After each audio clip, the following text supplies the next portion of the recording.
Okay. तो last class में हमने नेशनल इनकम शुरू किया था, और नेशनल इनकम में हमने जो है ना, हमारा जो ये सेगमेंट चल रहा है ये इंपॉर्टेंट डिफिनीशंस का चल रहा है। तो हमने सबसे पहला टॉपिक राष्ट्रीय आय पर उठाया था। पिछली क्लास में जो हमने डिस्कशन किया था, तो उस डिस्कशन में ये बात निकल कर आई कि दो तीन बच्चों ने मुझे फ़ोन करके बोला कि सर थोड़ा एक बार फिर से डिस्क्राइब कर दीजिएगा। तो अभी उसको एक फास्ट रिवीजन कर लेंगे। हालांकि मैं समझाऊंगा बहुत आराम से, मुझे भी ऐसा लगा कि मैं उस क्लास में थोड़ा सा फास्ट चला गया था, तो इस अब आज मैं थोड़ा आराम से समझाऊंगा, एकदम क्रिस्टल क्लियर करते हुए। ठीक है, तो ताकि आपका जो है GDP, GNP, NDP, NNP, depreciation, NFIA, और ये हिंदी में भी मैं करा रहा हूँ, बाइलिंगुअल अपनी क्लास चल रही है, तो ये चीजें आपको क्रिस्टल क्लियर हो जाएं। तो चलिए आज की क्लास शुरू करते हैं, लास्ट क्लास का एक रिवीजन करते हुए। ठीक है,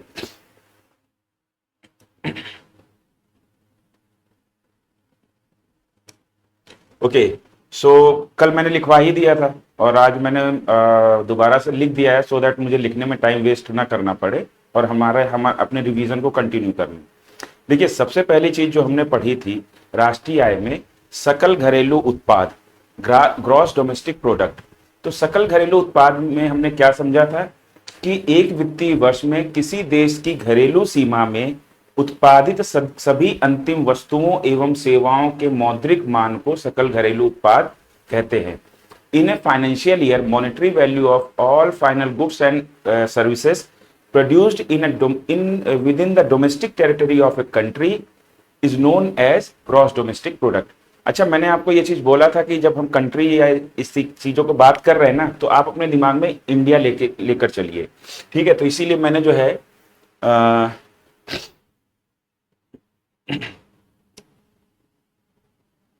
यहां पर देखिए मैंने इंडिया लिख दिया है। ठीक है, in domestic territory of a country, और यहां मैंने जो है इंडिया लिख दिया है। ठीक है, तो आप लोग भी जो है ना इंडिया को ही दिमाग में लेकर चलिए, अपने भारत को दिमाग में लेकर चलिए। ठीक है, कि जो भी चीज हम समझेंगे हम अपने भारत को अपने दिमाग में रखेंगे, अपने इंडिया को। ठीक है, अब तो ये हमने डिफिनीशन देख ली।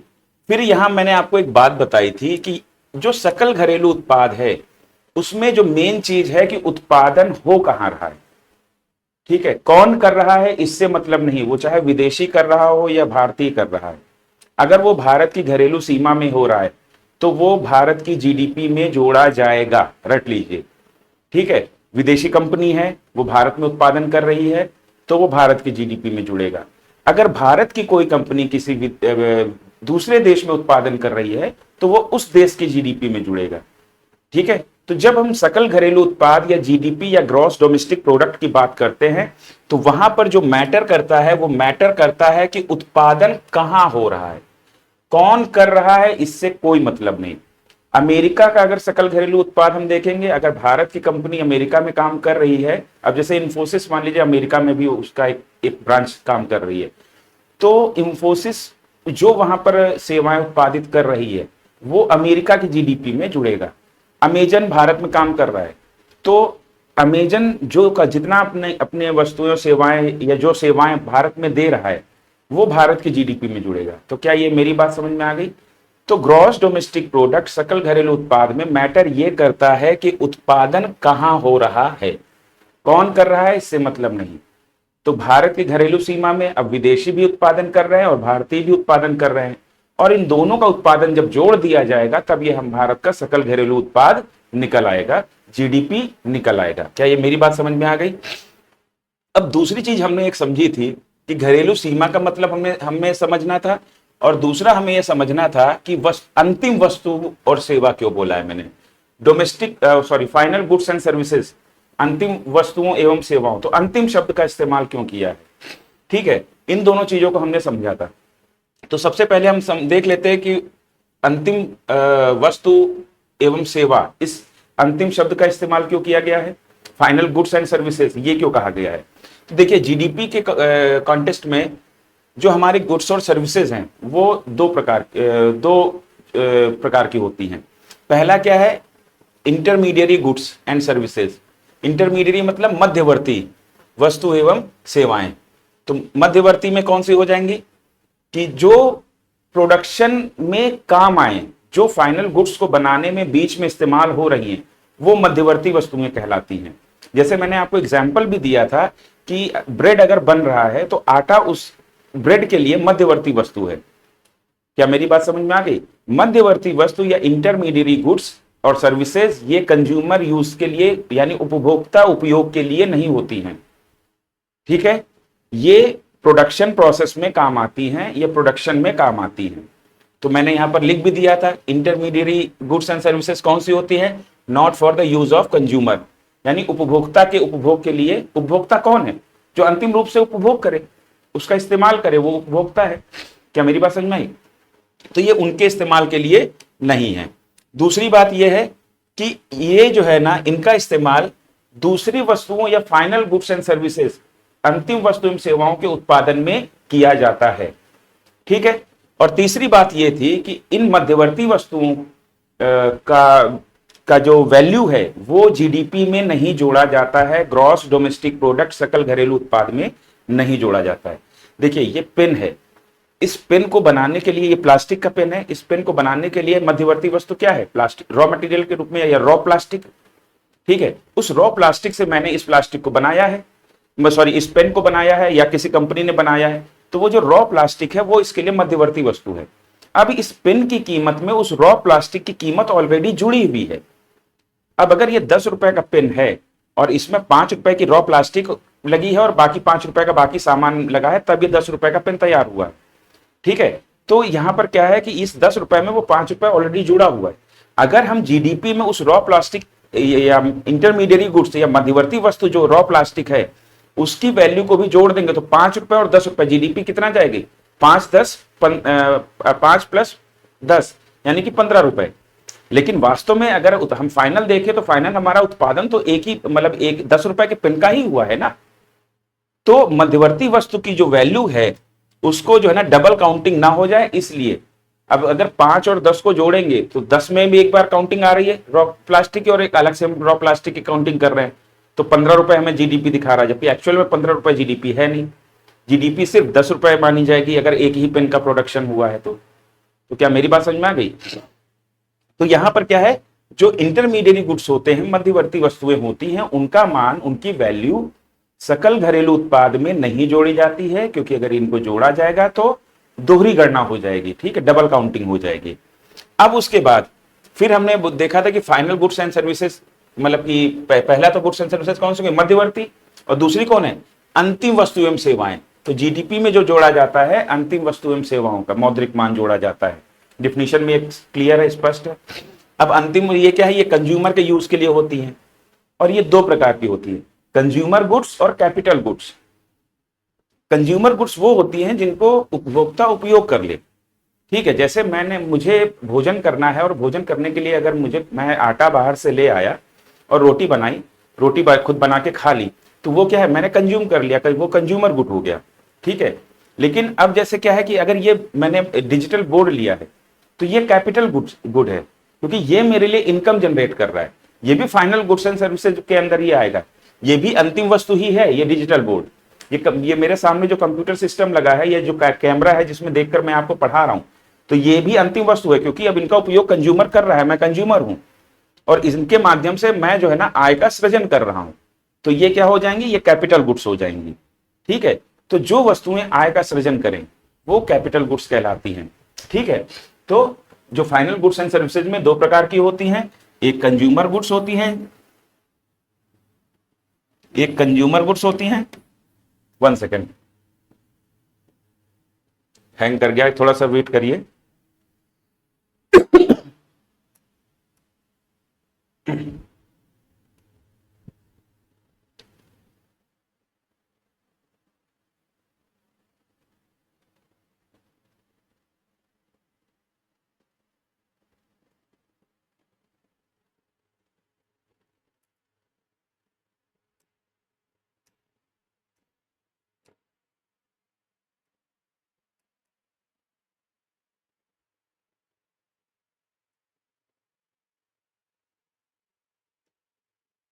काम करने लगा।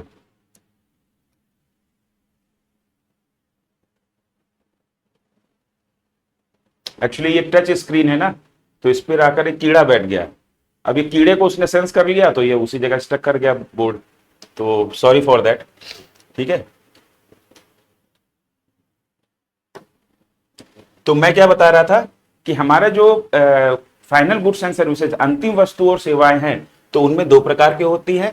वो होती हैं, एक पहला तो आपका उपभोक्ता वस्तु एवं सेवाएं, और दूसरी होती है पूंजीगत वस्तु एवं सेवाएं। ठीक है, तो ये हो गए हमारा। तो हमारी अंतिम वस्तु एवं सेवा, ये शब्द का इस्तेमाल क्यों किया गया? क्योंकि मध्यवर्ती वस्तुओं को हम जीडीपी में ऐड नहीं करेंगे। ठीक है, अब उसके बाद हमने जो हमारी डिफिनीशन में एक और टर्म आया था, घरेलू क्षेत्र, कि किसी देश की घरेलू क्षेत्र में या भारत के घरेलू क्षेत्र में उत्पादित सभी अंतिम वस्तुओं एवं सेवाओं के मौद्रिक मान के योग को जीडीपी कहते हैं। ठीक है, तो अब घरेलू क्षेत्र क्या है ये देखना पड़ेगा। देखिए, घरेलू क्षेत्र में मैंने आपको कल बताया था कि 4 पॉइंट बताए थे कि घरेलू क्षेत्र में सिर्फ भारत की ज्योग्राफिकल बाउंड्री ही नहीं आएगी, कि भारत का जो मैप है उस मैप में हमें जितना हिस्सा जो हमारा भूभाग दिखाई देता है, केवल वही घरेलू क्षेत्र नहीं है। घरेलू क्षेत्र के अंतर्गत आपका एक्सक्लूसिव इकोनॉमिक जोन भी है। ठीक है, तो घरेलू क्षेत्र के अंतर्गत आपका जो है ना ज्योग्राफिकल बाउंड्री, या जिसको आप मैप कह सकते हो, ठीक है, जिसको आप मैप कह सकते हो, तो वो मैप आएगा, प्लस जो हमारा तटीय क्षेत्र है, तटीय क्षेत्र में वहां पर जो एक्सक्लूसिव इकोनॉमिक जोन यानी कि विशेष आर्थिक क्षेत्र कैसा होता, कहां से क्या होता है कि भारत के तटों से समुद्र के अंदर 200 नॉटिकल माइल तक का जो क्षेत्र है उसको हम विशेष आर्थिक क्षेत्र कहते हैं। वहां पर भी जो वो भी भारत का ही हिस्सा माना जाता है। वो भारत ही नहीं किसी भी देश में, जैसे श्रीलंका है तो श्रीलंका के चारों तरफ 200 नॉटिकल माइल तक का जो भी समुद्री एरिया है वो श्रीलंका का पार्ट माना जाएगा, उस पर श्रीलंका का जो है ना कंट्रोल रहेगा। तो भारत का भी एक एक्सक्लूसिव इकोनॉमिक जोन भी हमारा घरेलू क्षेत्र में आएगा।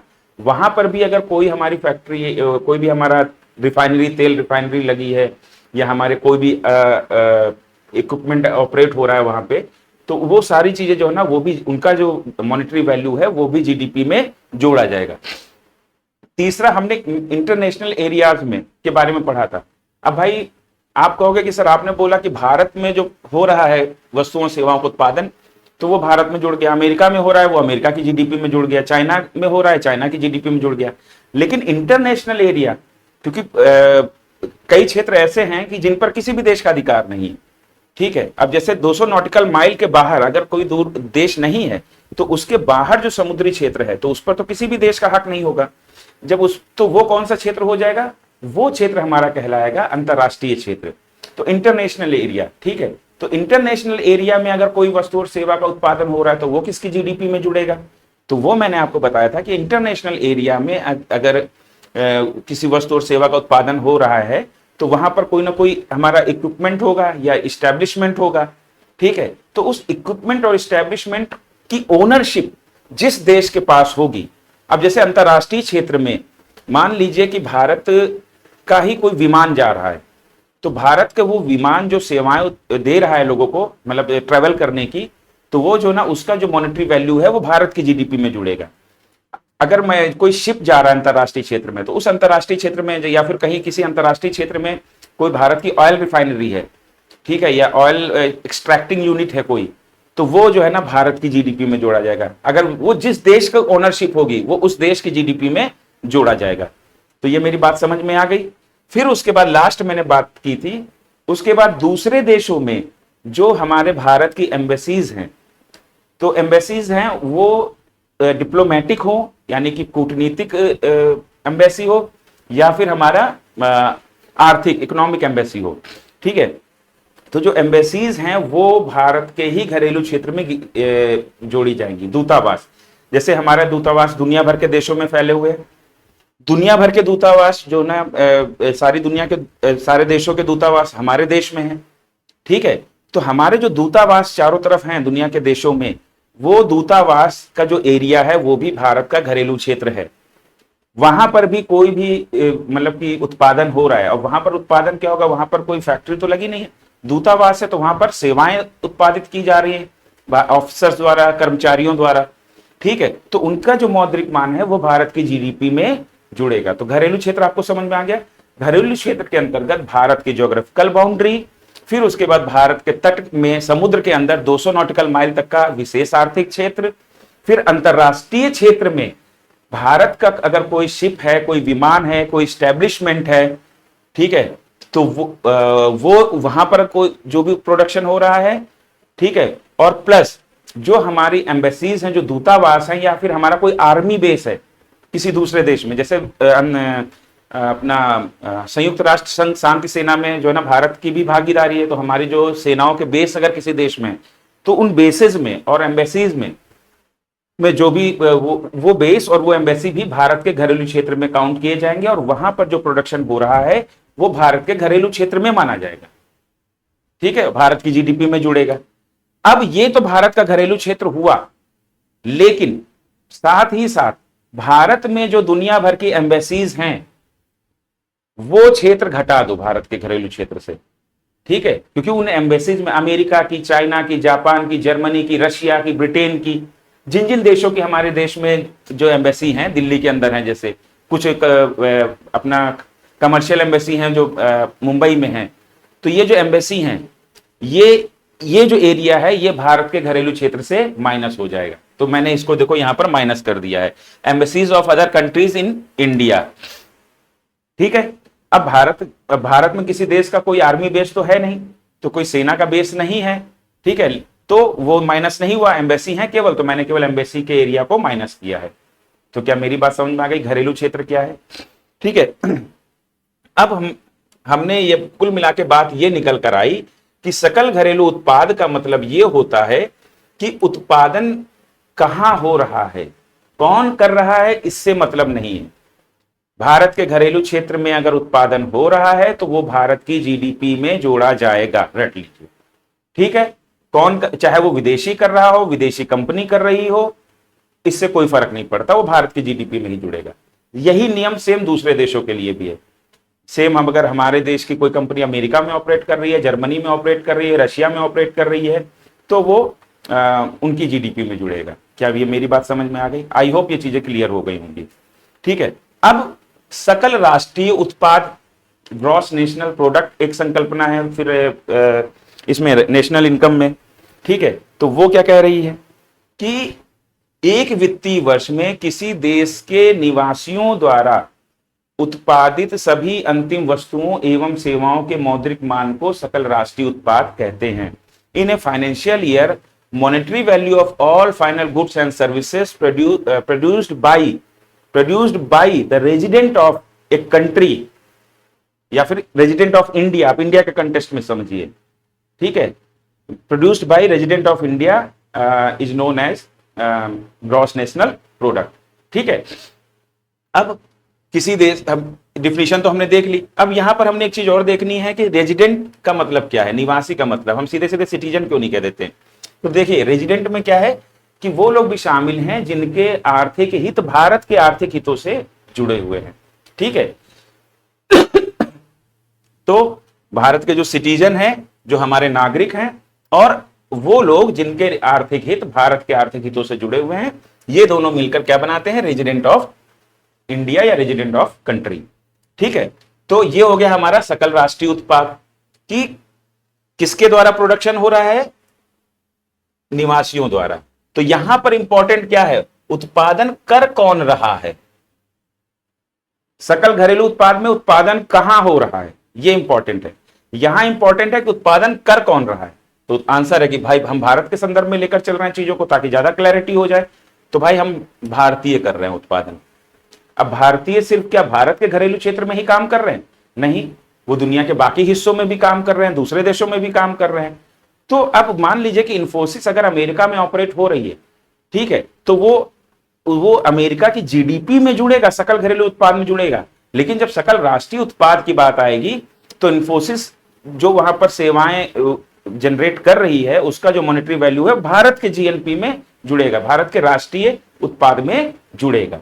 अमेजन है अमेरिका की कंपनी, भारत में ऑपरेट कर रही है, जब जीडीपी या सकल घरेलू उत्पाद की बात करेंगे तो ये हमारे भारत की जीडीपी में जुड़ेगा। लेकिन जब अमेरिका के राष्ट्रीय उत्पाद की बात करेंगे तो ये फिर जो है ना अमेरिका के राष्ट्रीय उत्पाद में जुड़ेगा, अमेजन की द्वारा जो भी सेवाएं जनरेट की जा रही हैं उनकी मॉनेटरी वैल्यू। क्या मेरी बात समझ में आ गई? क्योंकि यहां पर उत्पादन कौन कर रहा है इंपॉर्टेंट है, तो यहां पर अमेरिकी या अमेरिकी कंपनी उत्पादन कर रही है, तो ये सीधे अमेरिका की राष्ट्रीय आय में राष्ट्रीय उत्पाद या राष्ट्रीय आय में जुड़ेगा। क्या मेरी बात समझ में आ गई? क्लियर? तो यहां पर इंपॉर्टेंट कौन है, कौन कर रहा है? तो यहां पर भारतीय कर रहे हैं, वो भारत में भी कर रहे हैं और शेष विश्व में भी कर रहे हैं। क्लियर है? अब देखिए, जीडीपी से जीएनपी निकालना हो, ठीक है, ग्रॉस डोमेस्टिक प्रोडक्ट से ग्रॉस नेशनल प्रोडक्ट, सकल घरेलू उत्पाद से सकल राष्ट्रीय उत्पाद अगर निकालना है तो हमें जो है ना क्या करना पड़ेगा, यानी कि हम बात कर रहे हैं डोमेस्टिक से नेशनल की ओर हमें जाना है। ठीक है, कुछ चीजों को आप बड़े ध्यान से समझिएगा।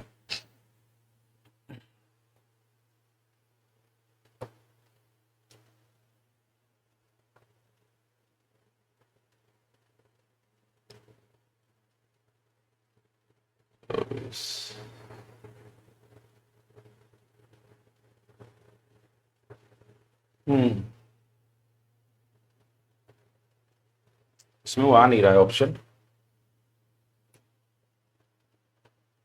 कि कोई बात नहीं, इधर ही समझा देते हैं। देखिए, जब हमें जीडीपी से जीएनपी निकालना है या हमें डोमेस्टिक से ग्रॉस की तरफ, डोमेस्टिक से नेशनल की तरफ जाना है, देखिए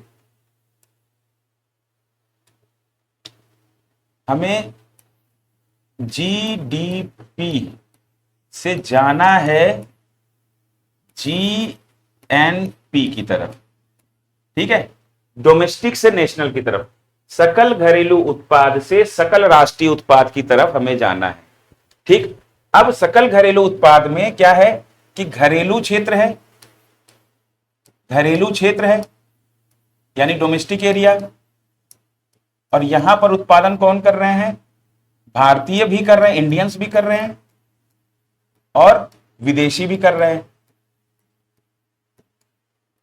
ठीक है, और यहां पर क्या है, यहां पर उत्पादन कर रहे हैं कौन, भारतीय, केवल भारतीय, या लिख देते केवल, केवल भारतीयों द्वारा उत्पादन, भारतीयों द्वारा उत्पादन, ये राष्ट्रीय सकल राष्ट्रीय आय कहलाएगी। और ये उत्पादन कर कहां रहे हैं, भारत में भी कर रहे हैं भारतीय और शेष विश्व में भी कर रहे हैं।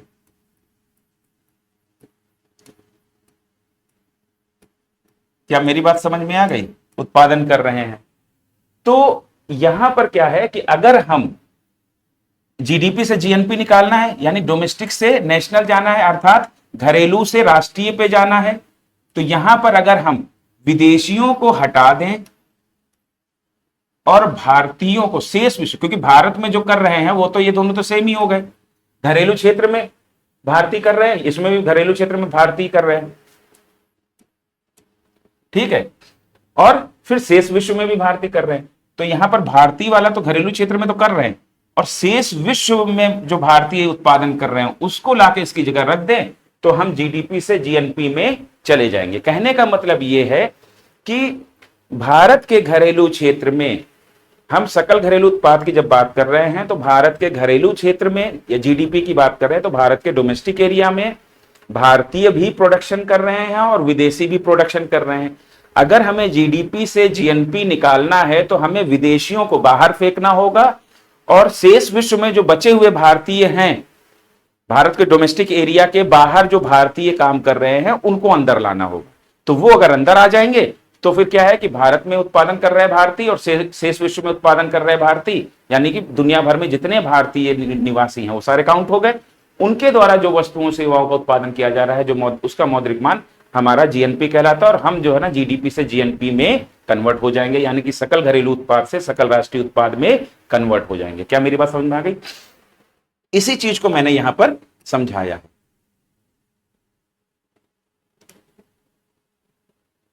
ठीक है, अब यहां पर मैंने देखिए लिख दिया है कि जीडीपी से हम जीएनपी में जा रहे हैं, यानी डोमेस्टिक से नेशनल। ये ध्यान रखिएगा कि हम जो है ना यहां पर बीच वाला चेंज कर रहे हैं। ठीक है, इसको आपको रटना है, इसको आपको रट लेना है कि हम ये बीच वाला, तीन शब्द है, तीन अक्षर है ना, 1 2 3, बीच वाला डी से एन की तरफ जा रहे हैं। तो हम यहां पर क्या है, डोमेस्टिक टू नेशनल की तरफ जा रहे हैं, घरेलू से राष्ट्रीय की तरफ। तो उसमें हम क्या करेंगे, तो देखो जीडीपी बराबर क्या है, production in domestic territory of India, Bharat के घरेलू क्षेत्र में उत्पादन। ठीक है, कौन कर रहा है, भारतीय कर रहे हैं और विदेशी कर रहे हैं, फॉरेनर्स कर रहे हैं। ठीक है, तो इनका दोनों को अगर हम जोड़ देंगे तो हमारा जीडीपी आ जाएगा। ये देखिए मैंने A+C लिख दिया है। तो A+C, मैंने इसको A मान लिया है, इसको C माना है। ठीक है, तो मैंने A+C लिख दिया है। अब देखिए जीएनपी में क्या है, प्रोडक्शन बाय इंडियंस। ठीक है, केवल भारतीय, क्योंकि ये राष्ट्रीय उत्पाद की बात कर रहा है ना, तो केवल भारतीयों द्वारा उत्पादन। अब भारत के घरेलू क्षेत्र में भी कर रहे हैं उत्पादन और शेष विश्व में भी उत्पादन कर रहे हैं। क्या मेरी बात समझ में आई? तो भाई भारतीय कहां पर हैं, एक तो भारत के घरेलू क्षेत्र में जो भारतीय हैं वो, और भारत के घरेलू क्षेत्र से बाहर भी तो भारतीय हैं। तो वो जो भारतीय हैं, ठीक है, जिनके आर्थिक हित भारत से जुड़े हुए हैं, ऐसा नहीं, ठीक है, तो वो जो है ना, वो सारे मिलकर भारतीय हो गए। ठीक है, तो जीएनपी की जब हम बात कर रहे हैं, तो जो इंडियंस इंडिया में प्रोडक्शन कर रहे हैं और रेस्ट ऑफ द वर्ल्ड यानी शेष विश्व में जो प्रोडक्शन कर रहे हैं, उनको अगर जोड़ दिया जाएगा तो हमारा क्या बन जाएगा, जीएनपी। तो मैंने इसको ए माना है और इसको बी माना है, A+B। देखिए आप ध्यान दीजिए, भारत में भारत के घरेलू क्षेत्र में भारतीयों द्वारा उत्पादन, भारत के घरेलू क्षेत्र में भारतीयों द्वारा उत्पादन सेम है दोनों। तो ये अगर ए है तो ये भी ए होगा। अब देखिए, हालांकि अगर आपको ये नहीं याद आ रहा है ना तो मत करिए, मुझे आपको NFIA समझाना है, NFIA आगे रट्टा मार लीजिएगा। ठीक है, मैंने जस्ट आपको क्लैरिटी देने के लिए किया है। अब देखिए यहां पर क्या है, अब हम क्या कह रहे हैं कि जीडीपी से जब हमें जीएनपी में जाना है, यानी कि सकल घरेलू उत्पाद से सकल राष्ट्रीय उत्पाद में जाना है, तो हमें सकल घरेलू उत्पाद से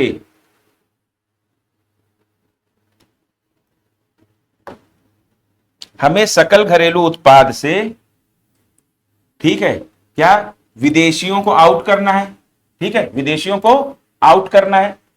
ठीक है, तो हटा दो घटा दो, तो भारत से विदेशियों ने जो आय सृजन की है वो जीडीपी से घटाओ।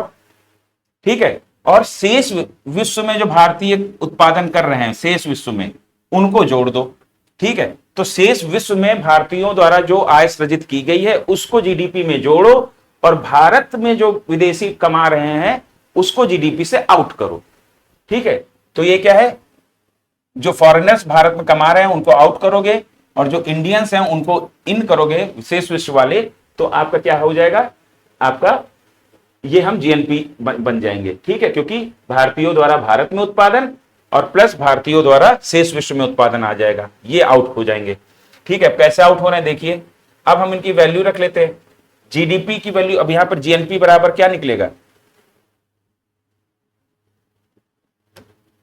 देखिए जीएनपी बराबर हम निकाल रहे हैं जीडीपी माइनस विदेशियों द्वारा भारत से सृजित आय प्लस भारतीयों द्वारा शेष विश्व से सृजित आय।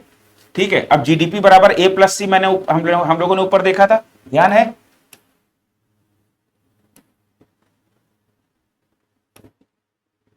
जीडीपी बराबर A+C। ठीक है, ये देखा था, तो वही हमने वैल्यू रख दी जीडीपी की A+C। अब विदेशियों का जो आय सृजित कर रहे थे उसको हमने C माना था, तो इसको घटाना है तो हमने -C कर दिया, और प्लस भारतीय जो शेष विश्व से कमा रहे हैं उसको जोड़ना है, भारतीय जो शेष विश्व से कमा रहे हैं उसको जोड़ना है, तो उसको मैंने जोड़ दिया है। तो ये क्या है, जोड़ने पे वो क्या है, B है, तो ये B लिख दिया मैंने। ठीक है,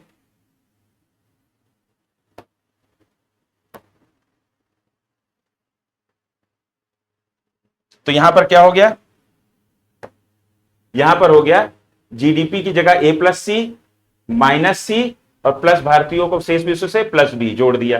ठीक है, अब यहां देखो C और C कट जाएंगे। ठीक है, +C और -C कट गए, +C और -C कट गए, तो बचा क्या, A+B, A+B, जीएनपी बराबर A+B, और वही जीएनपी बराबर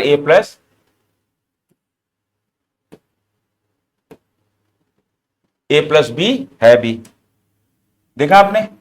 तो यहां पर ये चीज समझ में आई। अब एक चीज ध्यान दीजिए, ये अगर आपको नहीं चीज समझ में आई तो बस आपको ये याद रखना है कि सकल राष्ट्रीय उत्पाद में जब राष्ट्रीय या नेशनल शब्द आता है, ठीक है, तो आपको मतलब एक तरीके से मन में विचार कर लीजिए, मुझे राष्ट्रवादी की तरफ फील करना है, यानी हम सारे भारतीय, तो भारतीय भारत के घरेलू क्षेत्र में भी हैं और शेष दुनिया में भी हैं। क्या मेरी बात समझ में आ गई? तो राष्ट्रीय शब्द आए तो एक रट्टा मार लीजिए, राष्ट्रीय मतलब अच्छा राष्ट्रवाद, ठीक है, तो सारे भारतीय, दुनिया भर के भारतीय, हम सब एक हैं, विदेशी नहीं चलेंगे, ठीक है, इस तरीके से मन में एक फील बना लीजिए, इससे याद रहेगा आपको। और जब घरेलू उत्पाद की बात आए तो भाई घरेलू क्षेत्र में वो चाहे भारतीय हो या विदेशी हो, तो जीडीपी में घरेलू क्षेत्र में जो भी उत्पादन हो रहा है उसका मौद्रिक मान भारत की जीडीपी में जुड़ेगा, अगर भारत की घरेलू क्षेत्र में उत्पादन हो रहा है, ठीक है। और अगर राष्ट्रीय उत्पाद की बात हो रही है तो भारतीयों द्वारा कहीं भी उत्पादन किया जा रहा है वो भारत के राष्ट्रीय उत्पाद में जुड़ेगा। क्लियर? अब इतना आपको रटना है। अब उसके बाद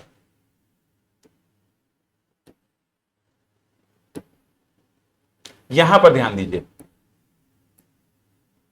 अब जो है ना, एक संकल्पना होती है NFIA, net factor income from abroad, विदेशों से अर्जित निवल साधन आय या निवल कारक आय, हिंदी में कहते हैं विदेशों से अर्जित निवल कारक आय, ठीक है। अब निवल कारक आय वो क्या होता है कि difference between income earn by foreigners from India and income earn by Indians from the rest of the world, ठीक है। तो विदेशों से अर्जित निवल साधन आय क्या है, निवल कारक आय की परिभाषा क्या कहती है? वो ये कहती है कि भारतीयों द्वारा शेष विश्व से अर्जित आय एवं विदेशियों द्वारा भारत से अर्जित आय के अंतर को विदेशों से अर्जित निवल कारक आय कहते हैं। अच्छा, अगर नहीं क्लियर हो रहा है तो मैं और थोड़ा क्लियर करता हूं आपको।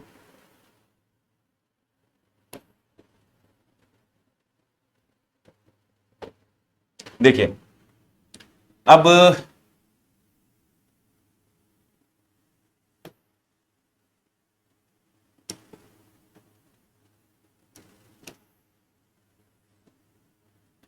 ध्यान दीजिए।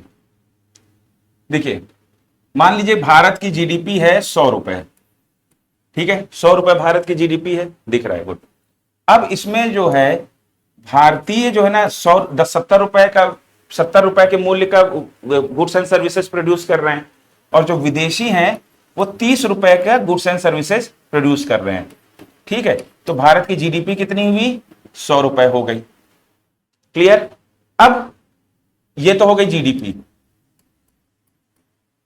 अब जीएनपी क्या है? जीएनपी मान लीजिए भारत की है, हमेशा जीएनपी जो है ना कम रहती है, तो जीएनपी मान लीजिए भारत की 90 रुपए है, 90 रुपए, ठीक है। अब 90 रुपए में, अब जीएनपी में क्या है, भारतीयों द्वारा उत्पादन हो रहा है, ठीक है, तो भारतीयों द्वारा भारत में उत्पादन कितना हो रहा है? 70 रुपए का, ठीक है, 70 रुपए का उत्पादन हो रहा है। अब बचे हुए विश्व से कितना भारतीय कमा रहे हैं? 20 रुपए कमा रहे हैं। तो हमारा क्या है, भारतीयों द्वारा भारत में उत्पादन और भारतीयों द्वारा शेष विश्व में उत्पादन, इन दोनों को जोड़ देंगे तो हमारा जो अमाउंट आ रहा है वो जो है हमारा जीएनपी सकल राष्ट्रीय उत्पाद में जुड़े, सकल राष्ट्रीय उत्पाद कहलाता है। अब जीडीपी क्या है हमारा? भारत में भारतीयों द्वारा उत्पादन प्लस विदेशियों द्वारा उत्पादन। अब देखो, अगर हमें जहां पर जीएनपी अगर हम देखें तो देखो 90 रुपए आ रहा है। 90 रुपए कैसे आ रहा है? अब मान लो हमको जीडीपी से जीएनपी निकालना है, तो हम यहां पर क्या करेंगे, इनको विदेशियों को आउट करेंगे, भाई तुम बाहर जाओ, और इनको शेष विश्व में जो भारतीय कमा रहे हैं उनको इन करेंगे। तो 70 रुपए प्लस 20 रुपए बराबर 90 रुपए, ये हो गया तुम्हारा। अब जो इन दोनों का जो अंतर है, अब इन दोनों का अंतर कितना है? 10 रुपए, इसको कहते हैं -10 रुपए, विदेशों से अर्जित निवल कारक आय, ठीक है। अर्थात विदेशियों द्वारा भारत से अर्जित आय एवं भारतीयों द्वारा शेष विश्व से अर्जित आय के अंतर को विदेशों से अर्जित निवल कारक आय कहते हैं, जिसको शॉर्ट इंग्लिश में कहते हैं net factor income from abroad. ठीक है, विदेशों से अर्जित निवल कारक आय। अब इनका अंतर क्या होगा भाई, भारत से, ये हमारा भारत देश है, भारत देश से बाहर कितना जा रहा है 30 रुपए, और भारत देश से अंदर कितना आ रहा है 20 रुपए। ठीक है, तो इन दोनों का अंतर क्या होगा, ये बाहर जा रहा है तो -30, और ये अंदर आ रहा है भारत के अंदर तो +20। ठीक है, तो ये क्या हो जाएगा बराबर -10। क्या मेरी बात समझ में आ गई? तो -10 जो तुम्हारा वैल्यू यहां पर आ रहा है, ये तुम्हारा net factor income from abroad कहलाता है। विदेशियों द्वारा भारत से अर्जित आय और भारतीयों द्वारा विदेश शेष विश्व से अर्जित आय या विदेशों से अर्जित आय के अंतर को हम विदेशों से अर्जित निवल कारक आय कहते हैं। ठीक है, और ये तो हमने एग्जांपल लिया इस पे, मतलब जस्ट आपको समझाने के लिए। तो ये आपको क्या समझ में आ गया? और इसको शॉर्ट में क्या कहते हैं? इसको शॉर्ट में कहते हैं net factor income from abroad, को शॉर्ट में कहते हैं NFIA, net factor income from abroad. तो अब देखो, हमने जब यहां पर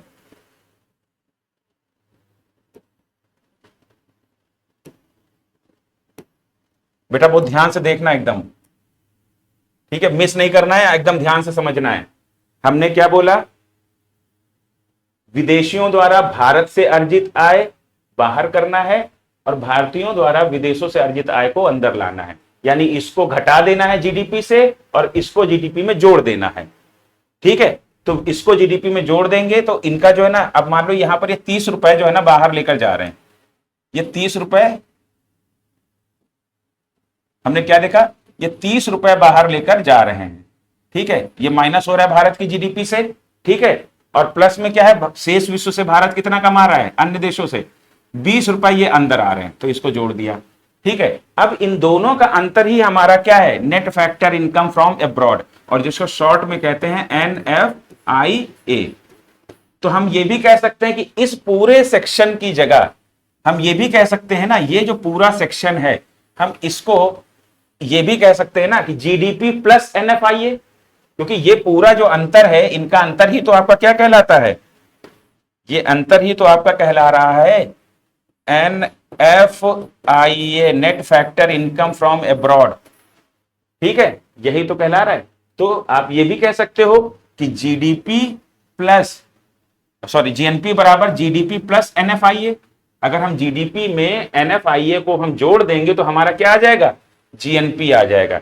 यानी कि सकल घरेलू उत्पाद में विदेशों से अर्जित निवल कारक आय को अगर जोड़ दिया जाए तो हमारा सकल राष्ट्रीय उत्पाद आ जाता है। क्या मेरी बात समझ में आ गई? तो हमारा सकल राष्ट्रीय उत्पाद आ जाता है। मेरे शब्दों पे ध्यान देना, सोचना, मंथन करना इतना टफ नहीं है, आपको इजीली समझ में आ जाएगा। एक दो बार शायद आपको देखना पड़े दोबारा से इस सेगमेंट को। क्या मेरी बात समझ में आई? ठीक है, अब उसके बाद तो ये हमने जो है ना लास्ट क्लास का रिवीजन कर लिया। ठीक है, अब आगे देखते हैं। अब भी अगर कोई डाउट हो तो आप, नीचे नंबर आ ही रहे हैं और नंबर आ रहे हैं तो आप इस पे कॉल करके मुझे, या व्हाट्सएप कर, कॉल मत करना प्लीज, व्हाट्सएप करके आप मुझे डाउट अपने पूछ लेना। ठीक है, तो अब उसके बाद जो है चलिए अब आगे देखते हैं। अब आगे हम क्या देखते हैं, राष्ट्रीय आय में, नेशनल इनकम में अब एक कॉन्सेप्ट होता है। अब अभी हमने देखा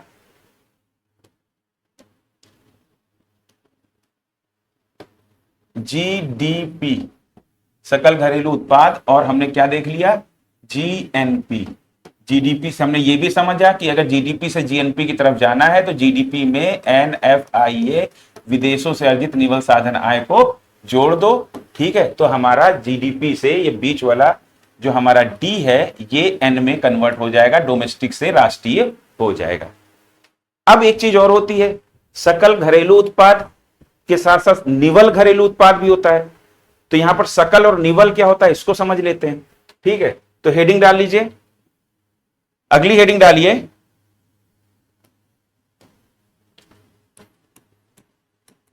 सकल एवं निवल। ठीक है, इंग्लिश में क्या रहेगा, ग्रॉस एंड नेट। ठीक है, ये क्या होता है, ये समझते हैं। देखिए ध्यान दीजिएगा, जैसे आपके पिताजी अगर जॉब करते हैं, ठीक है, तो या फिर कोई भी व्यवसाय करते हैं, आय करते हैं, ठीक है। अब क्या है कि जैसे वो कुछ कमाते हैं तो उनकी कुछ देनदारियां भी होंगी, तो वो जो एक्चुअल कमा रहे हैं, जैसे मान लीजिए कि वो अगर दुकान पे ही कोई व्यवसाय कर रहे हैं और मानते हैं हम, या फिर कोई रोजगार कर रहे हैं और मान लेते हैं कि उनका जो सैलरी है वो 10,000 रुपए है, ठीक, मान लिया। अब लेकिन क्या है कि अगर मान लीजिए वो सैलरी पा रहे हैं, कहीं जॉब करते हैं, तो उसमें उनका कुछ कटता भी होगा भाई, उनका प्रोविडेंट फंड कटता होगा, फिर उसके बाद उनका मेडिकल का कटता होगा, फिर इंश्योरेंस का कटता होगा, ठीक है, फिर उसके बाद उन्होंने कुछ ले रखा होगा तो उसकी ईएमआई कटती होगी, ठीक। तो मान लेते हैं 500-500 रुपए सबके कट जाते हैं, ठीक है, इसके भी 500 और इसके भी 500, यानी टोटल 2,000 रुपए इनके कट जाते हैं, ठीक है। सैलरी बनी है 10,000 रुपए, लेकिन कट गए हैं कितने, 2,000 रुपए। तो यहां पर इनकी जो सैलरी आई वो आई कितनी, वो आई है 8,000 रुपए, ठीक। तो ये जो बेटा होता है ये होता है आपका सकल, कि ये कंप्लीट है आपका। अब इसमें कुछ कटौती हुई, इसको कहते हैं कटौती। तो कुछ कटौती हुई जिसकी वजह से जो है ना अकाउंट में कितने आए या हाथ में कितने मिले, 8,000 रुपए। तो ये आपका क्या है, ये आपका हो जाएगा, ये सकल है यानी कि ग्रॉस, और ये आपका नेट है, निवल। तो ये चीज समझ में आ गई, यानी कि कटौती होने से पहले जो पूर्ण मान है, कंप्लीट जो फिगर है, वो आपका ग्रॉस या सकल कहलाता है। फिर उसमें अगर कुछ डिडक्शन होता है तो वो डिडक्शन होने के बाद, सब्सट्रैक्ट कुछ होता है तो वो सब्सट्रैक्शन होने के बाद जो आपका मान आता है, वो डिडक्शन होने के बाद जो मान आता है वो आपका क्या कहलाता है, निवल यानी कि नेट कहलाता है। तो सकल और निवल समझ में आ गया। अब देखते हैं, तो भाई अब एक शब्द है, अब जैसे जीडीपी है, तो जीडीपी क्या हमें बता रहा है, जीडीपी हमें बता रहा है ग्रॉस, और उसके बाद जीडीपी एक आपने पढ़ा, अगर एनसीईआरटी पढ़ी होगी तो आपने एनडीपी भी पढ़ा होगा, ठीक है, एनडीपी निवल घरेलू उत्पाद, ठीक है, निवल घरेलू उत्पाद, नेट डोमेस्टिक प्रोडक्ट, ठीक है। तो ये कैसे होगा, अब देखिए, जो हमारा सकल घरेलू उत्पाद है, यहां पर सकल घरेलू उत्पाद क्या है, वस्तुओं एवं सेवाओं, उत्पादित वस्तुओं सेवाओं का मौद्रिक मान। तो यहां प्रोडक्शन हो रहा है। अब भाई अगर प्रोडक्शन हो रहा है तो प्रोडक्शन में, आपके उत्पादन में आपकी कैपिटल गुड्स भी इस्तेमाल हो रही होंगी, कैपिटल गुड्स, ठीक है, पूंजीगत वस्तुएं, है कि नहीं, उत्पादन प्रक्रिया में पूंजीगत वस्तुएं इस्तेमाल होती हैं, है कि नहीं। अब जैसे मैं एक सेवा का उत्पादन कर रहा हूं तो इसमें मेरे लिए पूंजीगत वस्तु क्या है, ये डिजिटल बोर्ड है, वो कैमरा है, ये कंप्यूटर है, ठीक है, स्पीकर्स हैं, ये लाइटिंग है, तो ये हमारे मेरे लिए क्या है, कैपिटल गुड्स हैं। अब उत्पादन में ये प्रयोग हो रहे हैं, या कई बार ऐसा होता है कि मैं 2 दिन 4 दिन काम नहीं कर रहा हूं तो फिर खाली पड़े हैं। तो समय के साथ क्या होता है, ये जो कैपिटल गुड्स की जो वैल्यू है, जो इनका मान है, वो कम हो जाता है। और मान कम होने का रीजन क्या है कि भाई ये प्रयोग में हो रहे हैं, भाई इसकी भी तो एक कैपेसिटी है, ऐसा तो है नहीं कि 100 साल 200 साल तक चलता रहेगा, एक समय आएगा कि इसके भी पुर्जे समाप्त होंगे, ठीक है। तो घिसावट की वजह से, टूट फूट की वजह से, या पड़े रहने की वजह से पूंजीगत वस्तुओं की वैल्यू में, पूंजीगत वस्तुओं के मान में, कैपिटल गुड्स की वैल्यू में कमी आती है। तो ये जो कमी है, ये हमारी कमी कहलाती है डिप्रिसिएशन, ठीक है। तो जब आपके देश में प्रोडक्शन हो रहा है, भारत में प्रोडक्शन हो रहा है, तो उस प्रोडक्शन में कैपिटल गुड्स में कुछ टूट फूट, घिसावट, या फिर समय के साथ उनकी वैल्यू कम होती है, हर साल लगातार हर साल कम होती जाती है, ठीक है। तो उसको आपको घटाना पड़ेगा जीडीपी से। तो सकल घरेलू उत्पाद से, जीडीपी से आपको ये जो वैल्यू है कैपिटल गुड्स की, जो वैल्यू कम हो गई है, इसको, ठीक है, जो डिक्रीज्ड वैल्यू कह लो, decreased value of capital goods, capital goods, ठीक है, इसको घटाओगे तो आपको क्या मिल जाएगा, an net domestic, net domestic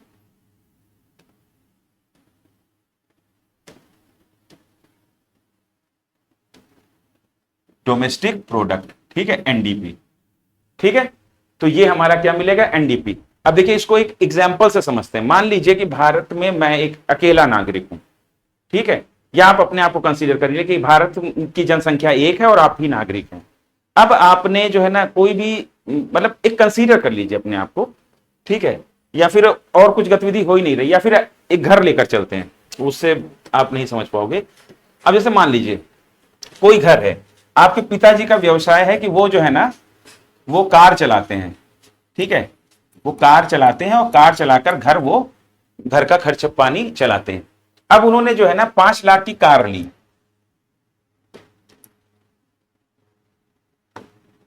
5 lakh रुपए की पिताजी ने कार ली, ठीक है, और 5 साल तक उन्होंने जो है ना उस कार से कमाया और 8 लाख रुपए उन्होंने कमा लिया, 8 लाख रुपए उन्होंने कमाए 5 साल में, ठीक है, 5 साल में 8 लाख रुपए पिताजी ने कमाए। अब ये 5 लाख की जो कार थी 5 साल में क्या इसकी वैल्यू कम नहीं होगी? ऑफ कोर्स कम हो जाएगी। आज हो सकता है वो 2 ही लाख की बची हो, हाँ या ना भाई। कार आपने ली, आप अपना जो है ना उससे ट्रांसपोर्टेशन का व्यवसाय कर रहे थे आपके पिताजी। अब उन्होंने 5 साल में 8 लाख रुपए कमाए, लेकिन 5 साल में उस कार की वैल्यू में भी तो कमी आई। और यहां पर देखिए कार जो है, ये कार जो है ना आय का सृजन कर रही है, तो ये क्या हो जाएगी, ये पूंजीगत वस्तु है। जो भी इनकम जनरेट करे उसे हम कहते हैं कैपिटल, ठीक है। तो यहां पर जो ये जो कार है ये हमारा कैसा कैपिटल गुड है। अब इस कैपिटल गुड्स में कमी आई, 3 लाख रुपए यहां पर जो है ना माइनस में इसकी वैल्यू गिर गई। तो अगर आप एक्चुअल देखो तो ग्रॉस में तो आपको 8 लाख रुपए पिताजी ने 5 साल में कमाए, लेकिन अगर एक्चुअल कमाई देखो तो ये -3 लाख करने पड़ेंगे। तो एक्चुअल कमाई कितनी आ जाएगी, 5 लाख रुपए। क्या मेरी बात समझ में आ गई? ऐसे ही जीडीपी में है। जीडीपी में क्या है, सकल घरेलू उत्पाद में उत्पादन हो रहा है, वस्तुओं और सेवाओं के उत्पादन के मौद्रिक मान को जोड़ दिया जाता है और हमारी जीडीपी निकल आती है। अब ये उत्पादन होने के बाद हमें यह भी देखना पड़ेगा कि हमारी जो पूंजीगत वस्तुएं हैं वो समय के साथ या पड़े रहने की वजह से या घिसावट या टूट फूट की वजह से उनकी वैल्यू में कुछ कमी आई होगी, तो उस वैल्यू को घटाना पड़ेगा। तो हमारा क्या प्राप्त हो जाएगा, निवल घरेलू उत्पाद, यानी कि नेट डोमेस्टिक प्रोडक्ट, ठीक। तो क्या हो जाएगा, अब यहां पर जो ये घिसावट की वजह से, घिसावट, टूट फूट, पूंजीगत वस्तुओं में घिसावट, टूट फूट और आपका पड़े रहने से या कोई और कारण से, ठीक है,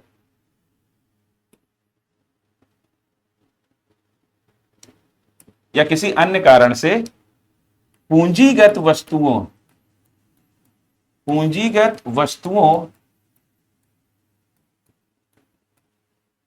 ठीक है के मूल्य में कमी, ठीक है, के मूल्य में कमी। और यह कहलाती क्या है, मूल्य ह्रास कहलाती है। क्या कहलाती है, कमी, ये कमी मूल्य ह्रास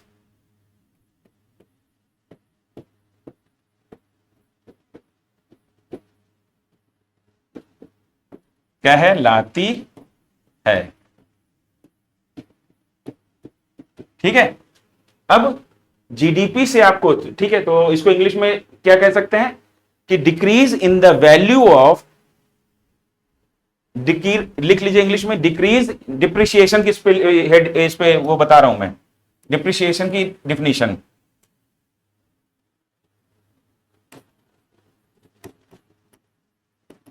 डिप्रिसिएशन यानी मूल्यह्रास की डिफिनीशन। अभी हिंदी में भी, हिंदी में सामने लिखा ही हुआ है, हिंदी वाले आप इसे उतार लीजिए, इंग्लिश में मैं बोल देता हूं, ठीक है, कि decrease in the value of capital goods due to wear and tear and obsolescence और एनी अदर रीजन, ठीक है, एंड वहां से बीच से हटा दीजिएगा, decrease in the value of capital goods due to wear and tear comma obsolescence, obsolescence की स्पेलिंग ये होगी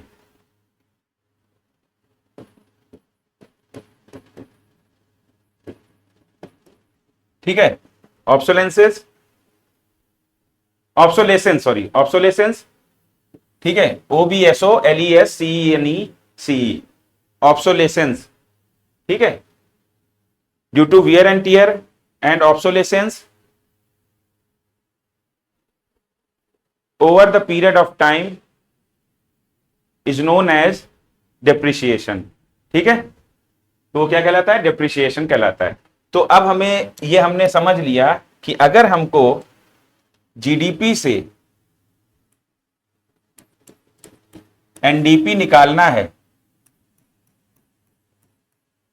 तो एनडीपी अगर निकालना है तो हमें जीडीपी में से क्या माइनस करना पड़ेगा, माइनस डिप्रिसिएशन, यानी मूल ह्रास को घटाना पड़ेगा वो पूंजीगत वस्तुओं पे। हमारा जीडीपी 100 रुपए का आया, मान लेते हैं 100 रुपए का भारत का जीडीपी है, और हमारी जो पूंजीगत वस्तुएं हैं उनमें घिसावट और टूट फूट की वजह से कितने कीमत में कमी हो गई, मान लेते 5 रुपए की कमी हो गई, तो हमारा जो एनडीपी है, नेट डोमेस्टिक प्रोडक्ट,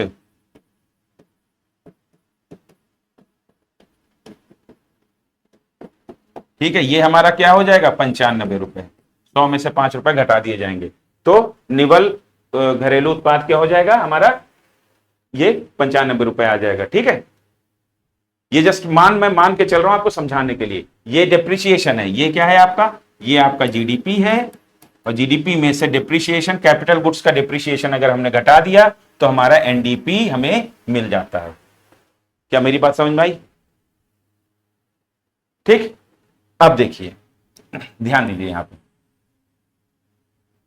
हमने ऊपर क्या देखा कि जब हम जीडीपी से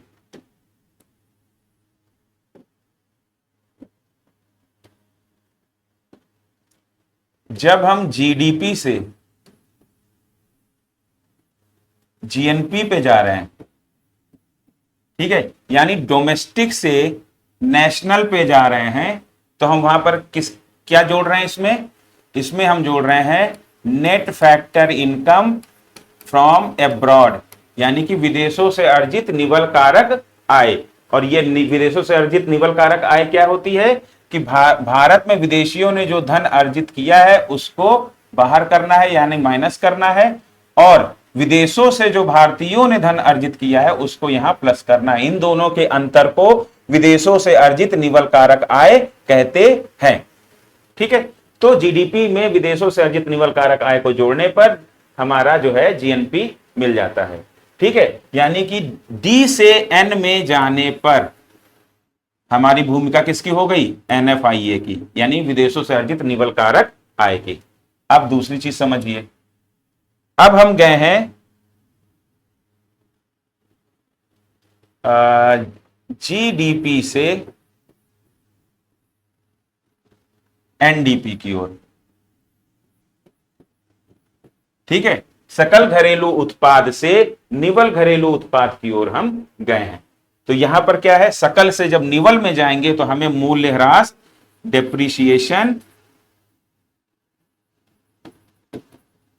डिप्रिसिएशन को घटाना होगा। हमने भी देखिए वहां पर सैलरी में भी क्या देखा था कि कटौती की गई, कटौती से पहले का मान और ये कटौती के बाद का मान। क्या मेरी बात समझ में आ गई, ठीक है। तो जीडीपी से अगर हम डिप्रिसिएशन या मूल्य ह्रास को घटाएंगे तो हमें एनडीपी मिल जाएगा। यहां पर हम देख रहे हैं कि पहला अक्षर जो है जी, सकल से निवल की ओर जब हम जाते हैं तो वहां भूमिका किसकी है, डिप्रिसिएशन की। तो सकल से निवल की ओर जब हम जा रहे हैं तो भूमिका किसकी आ जाती है, मूल्य ह्रास की आती है, डिप्रिसिएशन की आती है, ग्रॉस से नेट की ओर जाने पर, ठीक है। यह बात समझ में आ गई। अब इसी तरह आप इसमें जीएनपी से आप, अब आपको अगर मान लीजिए, इधर आगे करते हैं, अब जीएनपी से अगर आपको एनडीपी पे जाना हो, ठीक है, ध्यान दीजिएगा इस पे। देखिए जीएनपी से आपको एनडीपी पे जाना है, यहां पर देखिए क्या है, मान लेते हैं जी, यानी कि सकल राष्ट्रीय उत्पाद से निवल घरेलू उत्पाद की ओर जाना है, ठीक है। तो यहां पर हम क्या कह रहे हैं, जीएनपी से आपको सकल राष्ट्रीय उत्पाद से आपको निवल घरेलू उत्पाद निकालना है, एनडीपी निकालना है। तो कैसे निकालेंगे, ये जस्ट मैं समझाने के लिए कर रहा हूं। अब देखो पहला अक्षर क्या है, जी, जी से एन हो रहा है, जी यानी कि ग्रॉस से नेट की ओर आपको जाना है, और जब ग्रॉस से नेट की ओर आपको जाना है तो यहां पर पहला काम क्या होगा, डेप्रिसिएशन, मूल्यह्रास को घटाएंगे, ठीक है। तो सकल राष्ट्रीय उत्पाद से मूल्यह्रास को घटाएंगे। अब यहां पर नेट नेशनल से डोमेस्टिक की ओर जा रहे हैं, ठीक है। हमने वहां पर क्या देखा था, डोमेस्टिक से नेशनल की ओर, और यहां नेशनल से डोमेस्टिक की ओर जा रहे हैं, तो उल्टा हो जाएगा। जब हम डोमेस्टिक से, ध्यान दीजिए, जब हम वहां पर घरेलू से डोमेस्टिक से नेशनल की ओर गए थे, राष्ट्रीय की ओर गए थे, तो हमने विदेशों से अर्जित निवल कारक आय को, एनएफआईए को जोड़ा था, ठीक है। अब अगर हम एन से डी की ओर जाएंगे तो एनएफआईए को घटा दो, माइनस एनएफआईए कर दो, ठीक है। तो यहां पर हम एन से डी की ओर जा रहे हैं, नेशनल से डोमेस्टिक की ओर जा रहे हैं, तो यहां भी क्या है, माइनस विदेशों से अर्जित निवल कारक आय, एनएफआईए। मतलब कुल मिला के आपको ये याद रखना है कि ग्रॉस से नेट की ओर जा रहे हैं तो हमें डेप्रिसिएशन को माइनस कर देना है, नेट से अगर ग्रॉस की तरफ जाएंगे तो हमें डेप्रिसिएशन को प्लस कर देना है। क्या मेरी बात समझ में आई? ग्रॉस सकल से निवल की ओर जाएंगे तो मूल्यह्रास को घटाओ, निवल से सकल की ओर जाएंगे तो मूल्यह्रास को जोड़ो। 10,000 रुपए सैलरी थी, ठीक है, 8 और हाथ में आते थे 8,000 रुपए, ये आपका निवल था, ये आपका सकल था। अब निवल से जब सकल की ओर जाओगे तो आपकी जो कटौती 2,000 रुपए की थी, जो आपने घटाई थी, उसको आपको अब जोड़ना पड़ेगा, तब 8,000 प्लस 2,000, तब आपका सकल से निवल की ओर जाओगे, और निवल से सकल की ओर जाओगे, और सकल से निवल की ओर जाने के लिए आपको 2,000 घटाना पड़ेगा। क्या मेरी बात समझ में आ गई? तो उसी तरह हम नेट से डोमेस्टिक की ओर गए तो हमें क्या है कि जब हम डोमेस्टिक से नेट की ओर जा रहे थे, घरेलू से नेशनल यानी राष्ट्रीय की ओर जा रहे थे, तो विदेशों से अर्जित निवल साधन आय को जो है हम जोड़ रहे थे, माफ कीजिएगा, जोड़ रहे थे। तो यहां पर क्या है, अब हम यहां से राष्ट्रीय से घरेलू की ओर जा रहे हैं, तो यहां पर हम इसको जोड़ेंगे, ठीक है, ये ध्यान रखिएगा। तो इस तरीके से क्या है, जीडीपी से जीएनपी, जीएनपी से एनडीपी, मतलब जो भी चीजें आप निकाल सकते हैं, बस आपको इतना याद रखना है कि सकल से निवल यानी ग्रॉस से नेट की ओर जाएंगे तो डेप्रिसिएशन का काम है। अब वो डेप्रिसिएशन जोड़ेंगे, सॉरी घटाएंगे, ग्रॉस से जब नेट की ओर जाएंगे, और जब नेट से ग्रॉस की तरफ जाएंगे, निवल से सकल की ओर जाएंगे, तो मूल्यह्रास को जोड़ देंगे, ठीक है। और इसी तरह जब हम घरेलू से राष्ट्रीय की ओर जाएंगे तो विदेशों से अर्जित निवल कारक आय को जोड़ देंगे, और राष्ट्रीय से घरेलू की तरफ जाएंगे तो विदेशों से अर्जित निवल कारक आय को घटा देंगे। क्या मेरी बात समझ में आ गई? नहीं समझ में आया तो हम ये सकल और निवल वाला मामला कल एक बार फिर रिवाइज कर देंगे, सो दैट मतलब इतना कंफ्यूज मत होइए। थोड़े बहुत तो देखो रट्टे मारने पड़ेंगे आपको, जैसे राष्ट्रीय का फील होना चाहिए कि सिर्फ भारतीय, जहां राष्ट्रीय उत्पाद की बात हो रही है तो सिर्फ भारतीयों द्वारा उत्पादन, जहां पर घरेलू उत्पाद की बात हो रही हो तो उत्पादन कोई भी कर रहा हो, ठीक है। फिर आपको जो है ना, मैंने आपको एनएफआईए पढ़ाया, एनएफआईए को समझिए, मंथन कीजिए। एनएफआईए क्या है? विदेशों से अर्जित निवल कारक आय, net factor income from abroad, यानी कि विदेशियों की आय को हटाओ और भारतीयों की आय को लाओ, यानी कि विदेशियों द्वारा भारत में अर्जित आय, विदेशियों द्वारा, ये हमारा भारत है, ठीक है। अब हम अगर हमें एनएफआईए निकालना है, भारत का net factor income from abroad निकालना है, तो हमें क्या है, यहां पर जो विदेशी कंपनी या विदेशी है ये गोरा, ठीक है, तो ये गोरा जो कमा रहा है इसको आउट करो, इसकी जो कमाई है इसको आउट करो, और यहां पर जो हमारे भारतीय हैं जो बाहर भारत के अलावा दूसरे बाहर दुनिया में कमा रहे हैं, उनकी जो इनकम है, उनकी इनकम को इन करो। ठीक है, तो इसका कुछ पैसा यहां बाहर जाएगा, कुछ पैसा हमारा घटेगा जीडीपी से, कुछ पैसा कुछ यहां पर घटेगा और कुछ यहां पर बढ़ेगा। तो इन दोनों का जो बैलेंस आ जाएगा, यही आपका क्या कहेगा, यही आपका कहलाता है net factor income from abroad, विदेशों से अर्जित निवल कारक आय। ठीक है, मेरी बात समझ में आ गई? तो इस तरीके से आप एक मतलब कि जहां भी आपको कंफ्यूजन हो रहा है, आप बैठ जाइए, आप मेरी बात को सुनिए और समझिए। मैंने क्रिस्टल क्लियर किया है, आप मेरी बात को मनन करेंगे, बिल्कुल आपको क्लियर होता जाएगा। ठीक है, और फिर वैसे भी अगर कोई डाउट हो तो आप व्हाट्सएप भी कर सकते हैं। तो चलिए बाकी अगली क्लास में पढ़ेंगे। ठीक है, क्लास को कंटिन्यू रखेंगे। ठीक है, ये टफ नहीं है ज्यादा, हम सीख लेंगे। ठीक है, चलो अच्छे से पढ़ाई करते रहो।